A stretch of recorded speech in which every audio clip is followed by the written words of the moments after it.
Students अस्सलाम वालेकुम। तो स्टूडेंट्स आज के इस लेक्चर में हम सेगमेंट ओवरराइड को स्टडी करेंगे। तो चलिए यहाँ स्टार्ट करते हैं। काफ़ी इजी है, इतना मुश्किल नहीं है। तो देखें स्टूडेंट्स, जैसा कि आप जानते हो कि हमने जो प्रीवियस में ये पढ़ा था अपना रजिस्टर इनडायरेक्ट मोड, उसके बाद based and indexed addressing mode, उन सब के अंदर हमने ये स्टडी किया इनके बारे में। BXSI और DI और BP इनके बारे में हमने देखा कि ये क्या कैसे कैसे वर्क करते हैं। तो देखें यहाँ पे वो कहता है जी कि जो BXSI और DI होता है, इतना तो हमने वहाँ पे स्टडी किया था। ये क्या करते हैं, ये तीनों डाटा सेगमेंट के साथ अपना रिलेशन बनाते हैं। मतलब कि ये अपना जो ऑफसेट एड्रेस होता है वो डाटा सेगमेंट के हिसाब से बनाते हैं। इनके लिए जो बेस होती है ना, वो डाटा सेगमेंट होती है इनडायरेक्टली। ठीक है, मतलब कि कह लें अगर हम BXSI और DI को देखें ना, तो ये इनडायरेक्टली क्या करते हैं, DS के साथ ही अपनी हमेशा बेस बनाते हैं। DS को बेस बना देते हैं, डाटा सेगमेंट को बेस बनाते हैं और इसी के साथ ऑफसेट एड्रेस बनाते होते हैं, ऑफसेट। ठीक है, तो देखें कि ये भी चीज़ पॉसिबल है कि हम एक यानी कि इसके अलावा डाटा सेगमेंट के अलावा हो जाए, जैसे कि एक्स्ट्रा सेगमेंट हो गया, स्टैक सेगमेंट हो गया, इन जैसी चीज़ों के साथ भी अपना ऑफसेट ये बना सकते हैं। वो कैसे जी, देखें उसकी मिसाल कुछ यूँ है कि आप उस सेगमेंट रजिस्टर का नाम लिखो, उसके बाद रेशियो, ठीक है, कॉलन बोलते हैं रेशियो, जो भी आप आसान समझो। उसके बाद ब्रैकेट्स के अंदर उस पॉइंटर रजिस्टर को लिख दो जिसको आप मतलब के क्या करवाना चाहते हो, उसका बेस वहाँ पे बनाना चाहते हो उस रजिस्टर के अंदर। आपको याद तो होगा जब भी हम स्टूडेंट ये काम करते थे अपना BXSI और DI, जब इनका इस्तेमाल करते थे तो उसका जो ऑफसेट बनता था वो डाटा सेगमेंट को बेस बनाकर बनाता था। रुक जा, मैं आपको दिखाता हूँ। यहीं कहीं पे होगा जी हमारे पास ये डाटा सेगमेंट वाला चक्कर।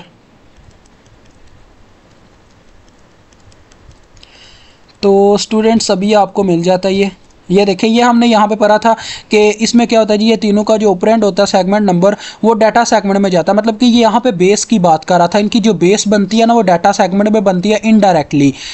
अगर हम चाहें तो इसको किसी और में करवा सकते हैं, ये हमारी मर्जी होती है। ठीक है, उसके बाद जी जैसे कि आपने यहाँ पे देखा, ये देखो अभी मैंने जैसे यहाँ पे मेंशन नहीं किया, बस लिखा अपने ब्रैकेट्स के अंदर बस लिख दिया SI। तो यहाँ पे ये एड्रेस की बात कर रहा था कि SI का जो एड्रेस है, उस एड्रेस पे जो वैल्यू है उसको AX पे मूव करवा दो। तो ये इनडायरेक्टली क्या हुआ जी, ये देखो इसने डाटा सेगमेंट को बेस बनाया और जो हमारा SI का एड्रेस था वो इसका ऑफसेट था। ठीक है, तो ये चक्कर चला। अब मुझे उम्मीद है आपको समझ आ गया मेरी बात की। तो अगर हम चाहते हैं कि ऐसा ना हो, हम किसी और कह लें सेगमेंट में रखना चाहते हो, जैसे कि एक्स्ट्रा सेगमेंट हो गया, उसके अलावा जी हमारे पास हो गया स्टैक सेगमेंट हो गया, और भी कई सेगमेंट होते हैं, 4 किस्म के होते हैं।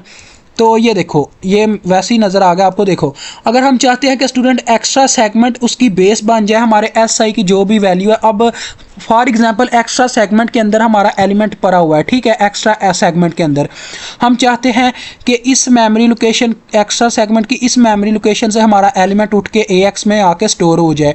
तो हमने क्या किया जी, extra segment colon into SI का जो मेमोरी लोकेशन है वो यहाँ पे पॉइंट कर दिया। देखो SI के अंदर जो भी मेमोरी लोकेशन होगी उसके लिहाज से क्या होगा जी, एक्स्ट्रा सेगमेंट के ऑफसेट की जो वैल्यू आएगी वो AX में मूव कर जाएगी। अभी आपने मुझे बताना है ये किसकी मतलब के मिसाल है। ये हमने देखा था स्टूडेंट, अगर सिर्फ रजिस्टर लिखे हो ना, मतलब SI BP और उसके बाद जी अपना क्या नाम था, DI था और BX था, अगर सिर्फ वो लिखे हुए हैं, कोई डिस्प्लेसमेंट की बात नहीं हो रही, तो ये इनडायरेक्टली हमारे पास रजिस्टर इनडायरेक्ट मोड की मिसाल है, क्योंकि हमने सिंपली ये वहाँ पे पढ़े थे।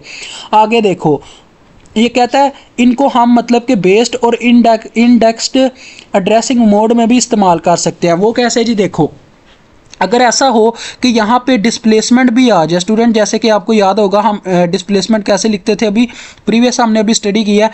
डिस्प्लेसमेंट का मतलब होता था यहाँ तो इसमें कोई कांस्टेंट जमा हो रहा हो, यहाँ इसमें कोई वेरिएबल का सम हो, उसकी कई लिखने के तरीके थे। उसके बाद अगर दोनों जमा हो रहा तब भी डिस्प्लेसमेंट होगा। तो ये अभी तो रजिस्टर की मिसाल है, रजिस्टर इनडायरेक्ट मोड की। लेकिन अगर हम ऐसी फॉर्म में लिखेंगे तो वो बेस्ड और इंडेक्स्ड एड्रेसिंग मोड की मिसाल बन जाएगा। तो बस ये आपका एक छोटा सा टॉपिक था, ये बस आपको इसमें यही बताना था कि आप अगर चाहो अपनी डाटा सेगमेंट में से आप इनडायरेक्टली उठा लो ऑफसेट।